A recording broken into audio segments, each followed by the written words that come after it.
at Ronda Rousey. Ronda Rousey comes to WWE this year, and she's done great. Like she's a star there. She seems to have adapted to it really well.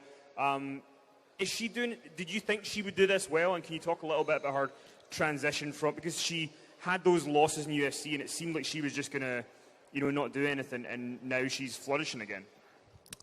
Yeah, her decline in UFC was really interesting because I've never seen anyone take a loss and collapse like she did.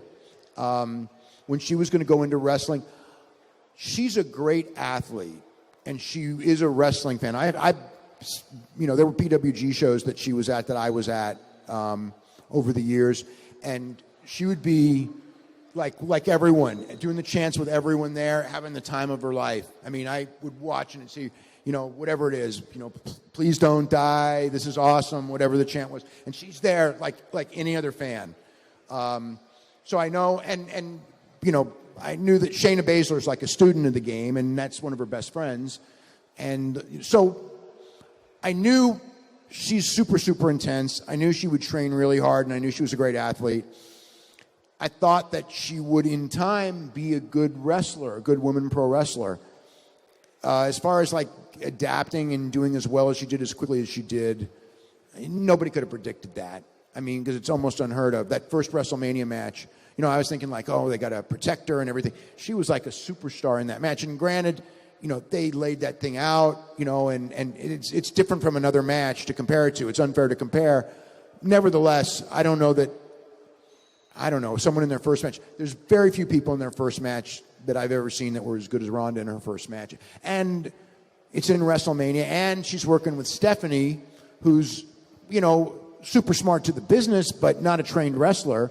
So you put all that together, and it was amazing. And I know people were sitting there waiting for her to flop, and, some of her promos at the beginning were a little nervous, but overall, I think she's been an enormous success. And, it was the same thing. And Ronda's a really interesting character because, again, I've never seen someone that so many people wanted to see flop. It was almost, when she was like in UFC, she had that target on her back where at first it was like people wanted to believe she wasn't a good fighter, and they wanted to believe that she wasn't going to draw.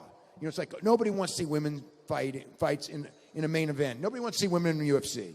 Well, you've got a great, it was terrible. Dana's doing this. What a dumb idea it is for bring them in. And I knew that women in UFC was going to work because it already worked in Strikeforce. It was that was inevitable to me. It already drawn, and she had the charisma, so I knew that was fine. The first pay-per-view, I didn't know if that was going to work as far as the first pay-per-view goes, but once it was pretty clear that she was the biggest or one of the biggest draws in UFC right away. And people were just waiting for her to do a pay-per-view that bombed. Didn't happen. They were waiting for her to lose. She kept winning in a minute.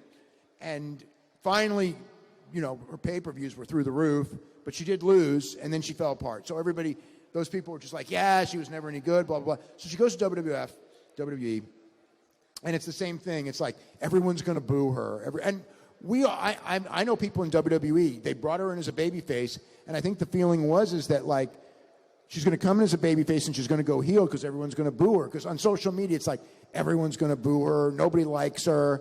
And she came out and everybody liked her. And now, it's like, since she's going to flop because she doesn't deserve the spot, she's, being put in the main, a main match at WrestleMania, maybe the biggest match on that show.